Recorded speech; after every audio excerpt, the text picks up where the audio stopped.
आपने जैसा पूरे ब्रीफ में जानकारी दी कि इतने एयरबेस को नुकसान पहुंच गया है, नुकसान तो पहुंचा है। पाकिस्तान बार बार तमाम देशों का नाम लेकर थैंक यू भी बोल रहा है।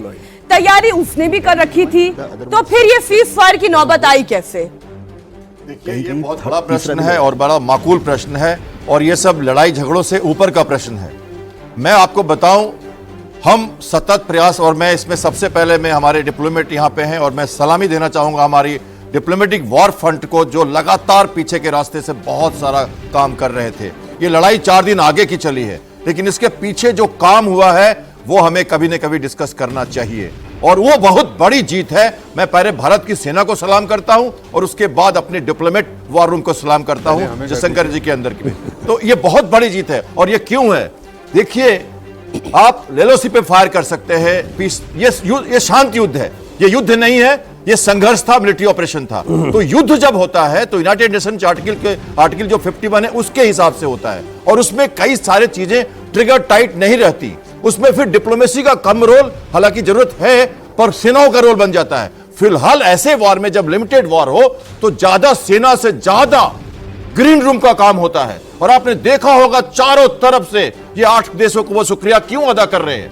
ये प्रश्न कहां से आ रहा है? ये आपके कल 3:30 बजे जब ये न्यूज आया था आपके चैनल में, तो यहीं पे मैं कह के गया था कि ये टोनिंग डाउन मैसेज है, ये बड़ा डिफरेंस है। आज शाम को कुछ नया अनाउंसमेंट होने वाला है, ये कल मैं कह के गया था आपके चैनल से, और ये हुआ।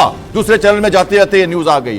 क्यों हुआ? क्योंकि अब ट्रिगर टाइट नहीं है, अब हमारे पास वो फ्लेक्सिबिलिटी आई है, ऑपरेशनल फ्लेक्सिबिलिटी आई है जो पहले नहीं थी, खासकर समुद्र में, जहां पर हम इंटरनेशनल वाटर्स में होते हैं। और हम हमेशा 8 नॉटिकल माइल के बाद, 12 नॉटिकल माइल के बाद हमें इंटरनेशनल कानूनों की व्यवस्था में रहना पड़ता है, हमारे ट्रिगर टाइट रहती है। और अब हम जो जैसे वो सॉफ्ट ब्लीड कर रहे थे तो अब उनको मार रहे थे, हम सब जगह से मार देते थे उनको, लेकिन अब जब वो करेंगे तो हम उनको स्कॉर्च अर्थ करेंगे। अब उनका हम रंग बदल देंगे और कोल्ड बाइट से रंग बदलेंगे। वो मैं आपको अच्छी तरह से बताना चाहता हूं, अगर मुझे 1 मिनट और टाइम दीजिए।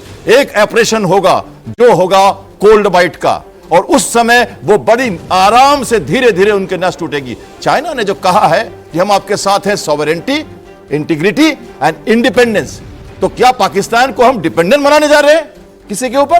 क्या हमारे पास कोई ऐसा हथियार मिल गया है जो ऐसा चाइना का सडनली बयान आया?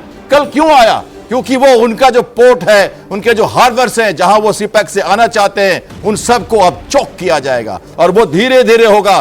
कल जो नेवल अफसर को हैंडओवर किया गया था ब्रीफिंग, वैसे नहीं किया गया था। अच्छी पोस्चरिंग थी, मुझे मजा आया देख के कि वहां पर एक नेवल अफसर कह रहा है सबसे पहले हमने डिफेम किया उनको, और उसके बाद कहा कि हम ऑपरेशनली पूरी तरह से रेडी हैं। एयरफोर्स का बयान कि सिंदूर जारी है। ये बात आप समझिए। थोड़ी और बात कहना चाहूंगा, जो है इंटरनेशनल लॉ का, एक्ट ऑफ वॉर का और ब्लॉकेड का, वो भी मैं आपसे आते हैं सर, उस पर आगे जरूर बात करेंगे। जैसलमेर में इस वक्त कुछ एक्टिविटी आपको बताता हूं। वहां पर दरअसल पाकिस्तान की एक मिसाइल जो थी वो गिरी थी, और उस मिसाइल को अब डिफ्यूज किया गया है।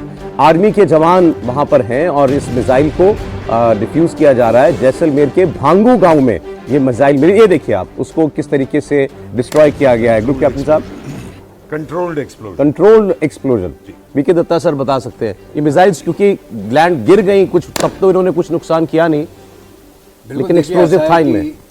मैं आपको बताना चाहूँगा कि आपने एक पाकिस्तान का और चाइना का नैरेटिव सुना होगा कि पाकिस्तान को टेलीफोन आया चाइना से, उन्होंने एक बड़ा चक्रव्यूह रचा हमारी एयरफोर्स को फंसाने के लिए, और फिर हमारी एयरफोर्स डर के मारे वहाँ पे 300 किलोमीटर दूर बॉर्डर से रह गई, और हमने उनके इतने रफाइल गिरा दिए, इतने Su-30 गिरा दिए, इतने MiG-29 बना दिए।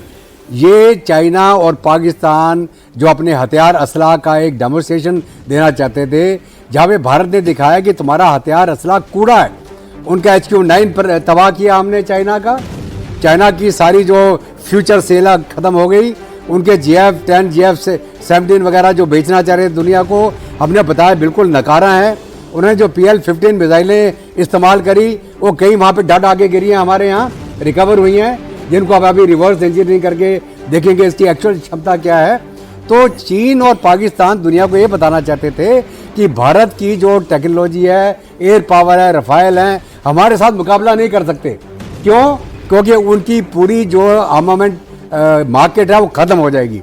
आज के दिन में पूरी दुनिया भारत की तरफ देख रही है। हमारी technological development, integration of weapon system, air defence, counter drone system and counter missile system, ये पूरा इंडिजीनियस भारत के अंदर बना हुआ। हमारी आकाश मिसाइल, हमारा स्पाइडर स्ट्राइकर, हमारी जो स्ट्राइकर जो शॉर्ट रेंज मिसाइल्स हैं, ये हमारा जो मिलके S-400 के साथ में जो हमने कवच बनाया, आयरन शील्ड बनाई, पूरे पाकिस्तान के द्वारा तुर्की के ड्रोन, चाइना के ड्रोन, पाकिस्तान की मिसाइलें सारी की सारी हमने बॉर्डर पे ध्वस्त कर दी। कोई भी एक अपने टारगेट पे नहीं पहुंच पाई।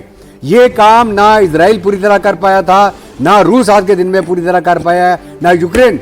हमने पूरी दुनिया को करके दिखाया है। और आप ये मान के चले थोड़े दिन के बाद पूरी दुनिया भारत से सिस्टम मांगेगी। हमने अपनी पुरानी L-70 गन्स को इंटीग्रेट किया, उनको अपग्रेड किया, रडार के साथ इंटीग्रेट किया, नाइट विजन लगाई, उनका इस्तेमाल किया काउंटर ड्रोन ऑपरेशन में। दुनिया में पहला सैंपल है ये।